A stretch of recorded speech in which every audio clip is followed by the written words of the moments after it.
Que o amor de Deus em Jesus Cristo, no Espírito Santo, esteja com todos vós. Que Deus nos dirija nessa mensagem. Queremos falar hoje sobre oração, como orar. E nós não falamos muito sobre a oração, porque é a prática dela que conta.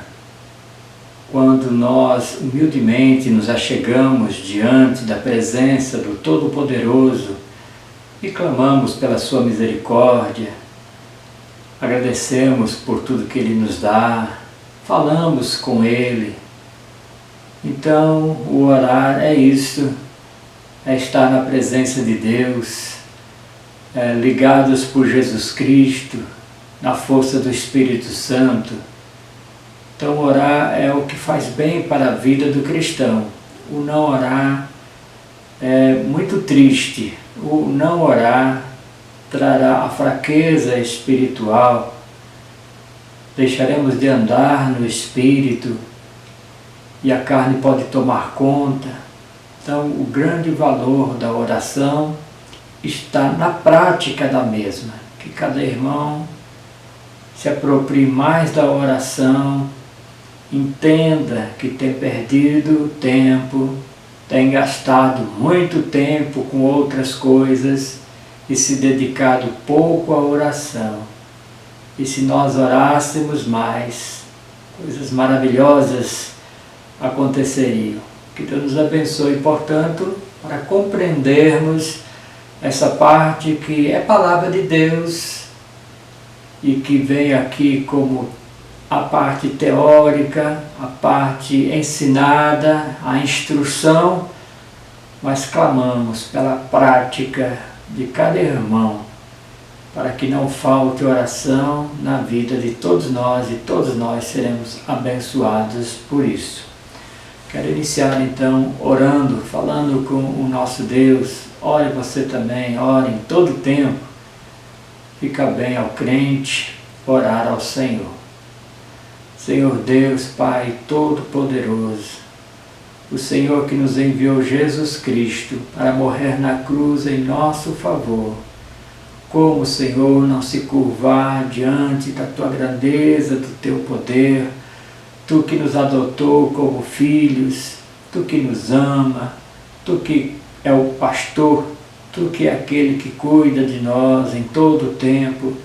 Só temos que Te agradecer, ó Deus, pela Tua misericórdia, amor, cuidado, tudo que o Senhor é em nós. E o Senhor ama fazer isto, o Senhor ama ser Deus em nós.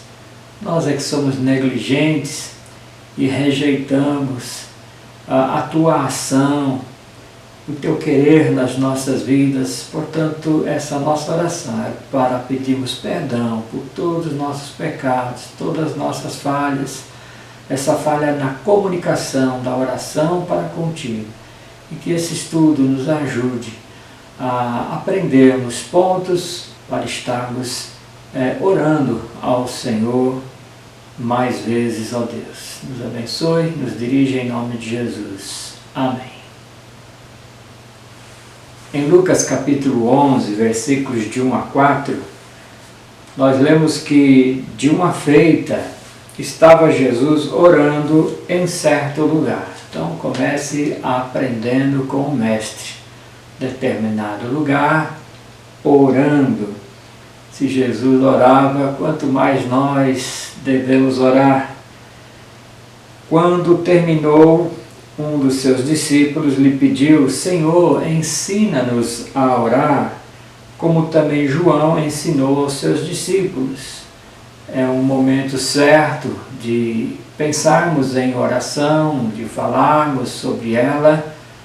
É de grande valia. Precisamos aprender a orar. E aqui Jesus ensina, e não são palavras difíceis, não são colocações diante de Deus para que Ele possa ouvir. Não, a simplicidade que Ele nos ensina a partir aqui do versículo de número 2. Então Ele os ensinou: quando orardes, dizei: Pai, santificado seja o Teu nome, venha o Teu reino, o pão nosso cotidiano dá-nos de dia em dia, perdoa-nos os nossos pecados, pois também nós perdoamos a todo o que nos deve, e não nos deixes cair em tentação.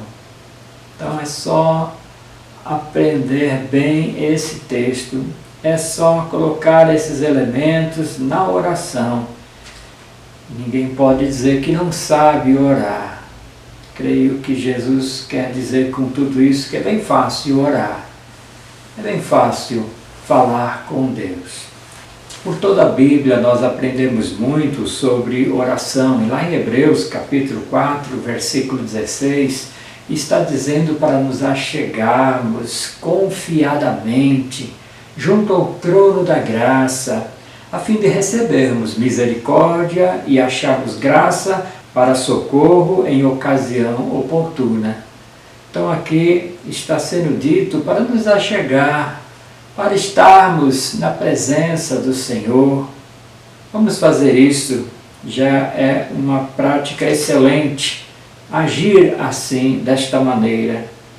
Também em Filipenses 4, 6, nós que vivemos no mundo agitado, nas nossas ansiedades, ora é dito, não andeis ansiosos de coisa alguma, em tudo, porém sejam conhecidas diante de Deus as vossas petições pela oração e pela súplica com ações de graças. O que está incomodando o seu ser nesse instante? O que está doendo lá no fundo da alma, do coração? Ora, leve tudo a Deus em oração. Pode ser a conta que se tem que pagar, pode ser a questão de relacionamento, pode ser a questão de pedir proteção para Deus, para conosco, para com os nossos mais chegados. Então não ande ansioso de nada, o segredo é oração, o segredo é ter fé, o segredo é se colocar na presença do Todo-Poderoso. A Bíblia ensina algumas coisas, porque temos a prática dos fariseus, que era exatamente essa, de orar nas esquinas, para aparecer às pessoas, para mostrar às pessoas que eram homens de oração. Então, Mateus 6,5 nos ensina, nós não devemos ter esta prática de aparecer aos homens. Antes é dito ali, vá lá, se tranca no teu quarto, fale com Deus em segredo Ele te recompensará. As nossas coisas mais íntimas é nós e Deus, eu e Deus, para estarmos ali conversando, até chorando na presença dEle, clamando, e não é para aparecer aos homens. Jesus nos ensinou desta forma. Ele tinha os seus lugares reservados, lugar de oração, calma, tranquilidade para falar com Deus, o Pai. É interessante quando falamos aqui de orarmos no nosso quarto, de forma secreta, não está sendo proibida a oração pública, como eu, como pastor, sempre faço ali na igreja, gosto de orar com os irmãos, pedimos para alguns irmãos orarem, e há uma oração pública, com pessoas por perto, e não é errado fazer isso. Então, pela própria palavra, nós entendemos que não é proibida a oração pública. Paulo sofreu um naufrágio, e ele, quando reuniu as pessoas ali, e o alimento que eles tinham, ele deu graças na presença de todos. Atos 27 e 35. E havendo dito isto, tomando o pão, deu graças a Deus na presença de todos, e partindo, começou a comer. Então não há nada de errado também com a oração pública, com a oração na mesa da refeição. Quem vai orar hoje? E se faz a oração representando todos os presentes. Por isso que nós falamos amém, entendemos o que foi orado e falamos amém, assim seja, também concordo com isto. Uma outra coisa condenada na oração são as vãs repetições. As pessoas que fazem uma ladainha, que ficam ali numa reza, que pegam esse Pai Nosso e ficam só recitando o Pai Nosso. repetições do mesmo problema, da mesma dificuldade, e colocando diante do Senhor as mesmas palavras do nosso próprio português, e se repete, e se repete. Nós sabemos que quando conversamos com alguém, nós mesmos não gostamos dos vícios de linguagem, mas ao mesmo tempo percebemos que Cristo não está proibindo repetições na oração. Ele mesmo, na oração do jardim do Getsemane, deixou os discípulos e partiu de novo e orou pela terceira vez, repetindo as mesmas palavras: Senhor, se possível, passa de mim esse cálice, mas que não seja feita a minha vontade, e sim a tua.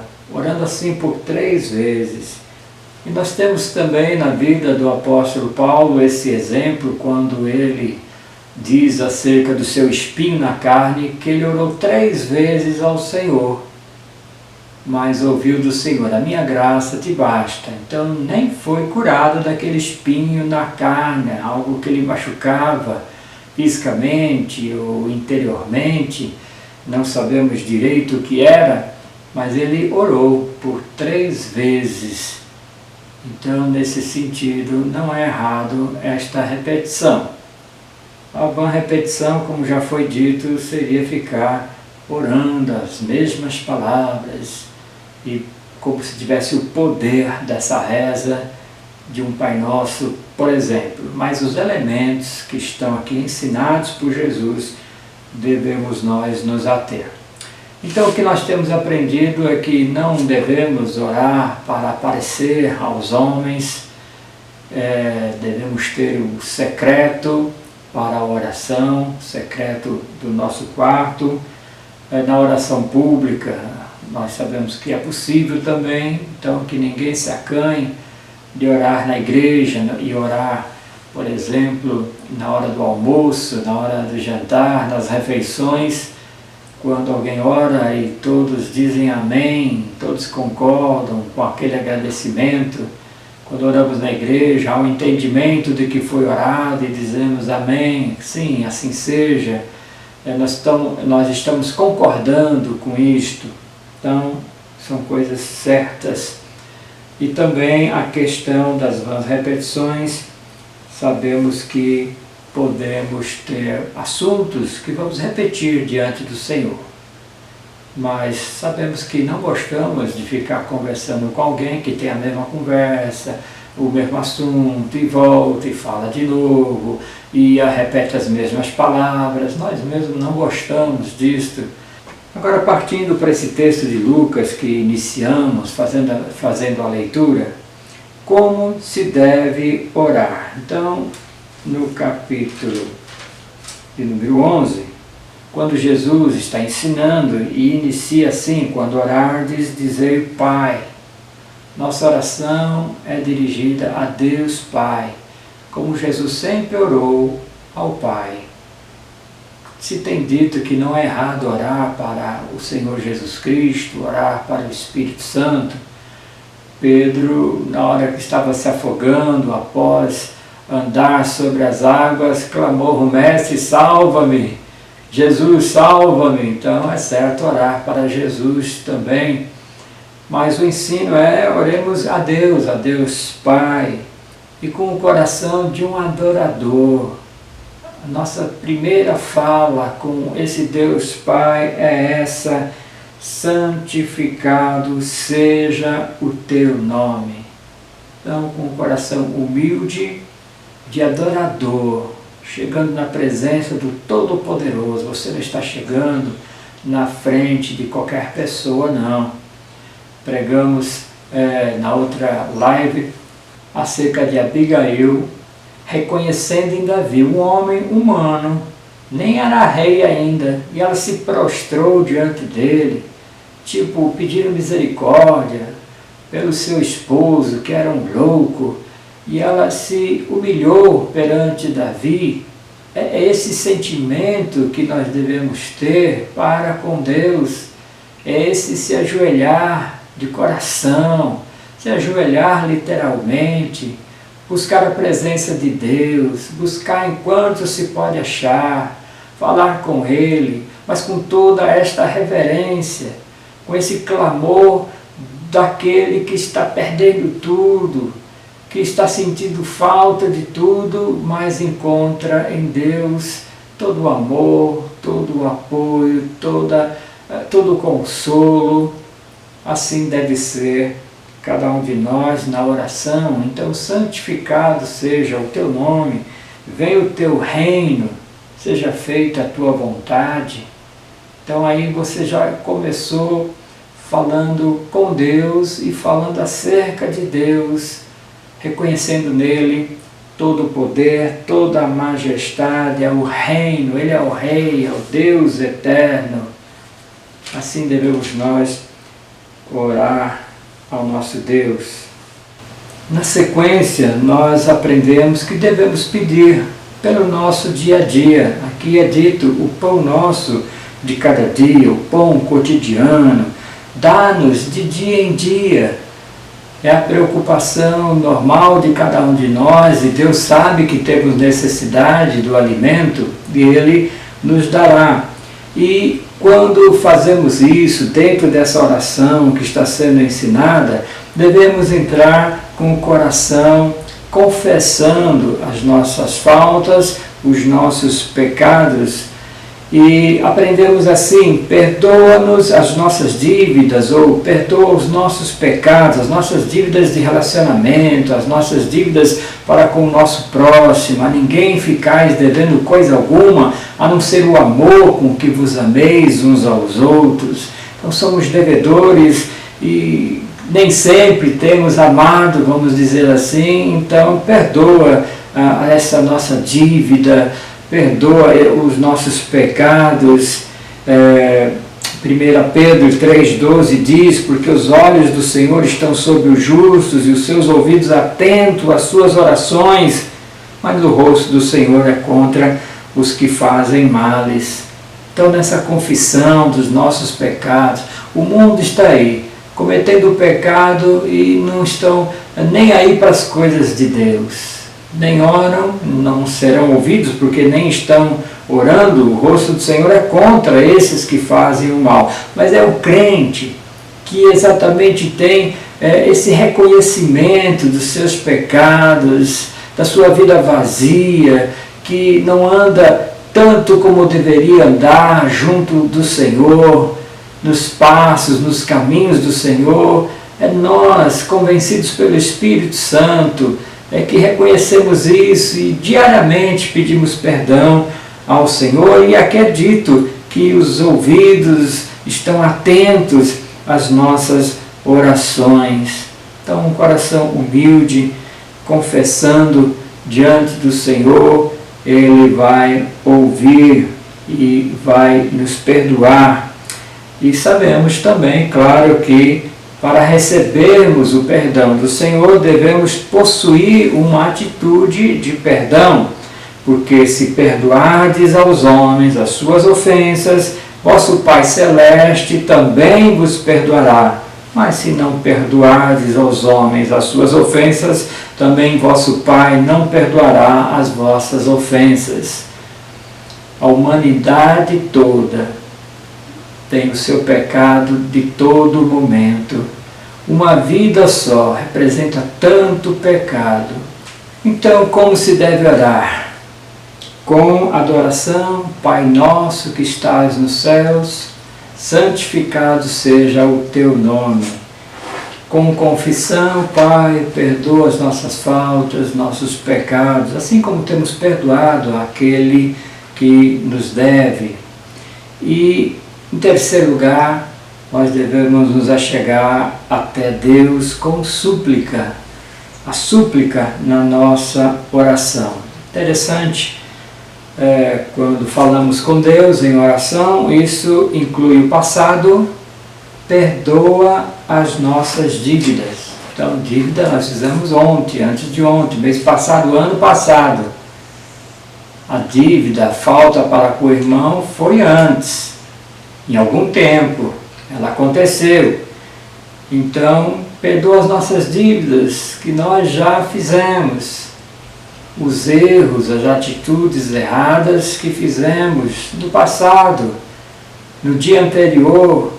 E aí entra o presente. O presente é nos dê o pão nosso de cada dia, o pão cotidiano. É dia a dia que precisamos nos alimentar e pedimos ao Senhor no tempo presente. E aí entra essa parte do futuro. Não nos deixe cair em tentação. Como é importante essa parte da oração. Está aqui fechando, porque o que será de nós termos uma vida na presença de Deus, junto dos irmãos, procurando santidade, mas não evitando a tentação, sendo fraco para ela, caindo. Deus nos perdoa, Deus nos levanta, mas aqui Jesus ensina que é melhor nem entrar em tentação. E não nos deixe cair em tentação, não nos deixe cair no laço do inimigo, não nos deixe cair nas tentações que nós mesmos provocamos, que nós mesmos aceitamos para as nossas vidas, para os nossos corações. Davi fala dessa maneira: me perdoe, Senhor, e me perdoe daqueles pecados que me são ocultos. É uma oração certa para fazermos. Tem coisas que nós temos diante dos nossos olhos, que Deus abre os nossos olhos para vermos sim esses erros e pedimos perdão sempre, não nos acostumarmos endurecendo o coração, mas clamando pelo perdão do Senhor e também desse que nos é oculto, o viver, o agir, as nossas falas, os nossos pensamentos. Tem muito de atitude pecaminosa e nós nem tomamos conhecimento disso, nem tomamos ciência disso. É dito que em cada meia hora nós contamos uma mentira. Ninguém tem noção disso, mas se diz que isso é verdade, que a cada instante nós temos pensamentos impuros. Talvez não cheguemos às vias de fato, mas imaginamos, queremos, aceitamos no nosso coração. É o caminho já para o pecado, para a queda, para a morte. Deus tem misericórdia de nós. Portanto, suplicando ao Senhor: Pai, perdoa as nossas dívidas, nos dê o pão diário para darmos continuidade e não nos deixe cair em tentação. Todos esses elementos da oração são importantes, nenhum é mais importante que o outro. Usemos todos eles em favor das nossas orações. Como é dito, aquele casal que está brigado e não adianta nem estar orando, porque os nossos pecados fazem separação entre nós e Deus. Então, para o bem das nossas orações, estejamos firmes e fortes, orando e vigiando e orando. Irmãos, então está aqui esse recado dado. Ele tem elementos de ensino, como Jesus nos ensinou, nós também procuramos ensinar. Já está tudo determinado para se fazer a oração do jeito certo, da maneira certa, e às vezes sem pensar em nada, se achegar a Deus e se abrir diante dele. Não tem passos para seguir. A nossa vida tem que ser um livro aberto, principalmente diante do Senhor, que nos vê nu, que nos vê sem maquiagem nenhuma, nos vê como somos, na nossa intimidade, no nosso pensar. Antes de falar, Deus já sabe o que vamos falar. Antes de pensar, Deus já sabe o que vamos pensar. Não tem nada para esconder de Deus. Se achegue a Ele humildemente, declarando o seu amor para com esse Deus tão maravilhoso que nós temos. Mas que você faça uso disso. Se curve em oração. Ore mais, busque mais a presença de Deus. Será uma maravilha para a sua vida e para a vida daqueles que te cercam. Que Deus abençoe a todos. Oração e mais oração. Com oração estaremos fortalecidos. Sem oração estaremos raquíticos na nossa fé. Deus tenha misericórdia de cada um de nós. Amém.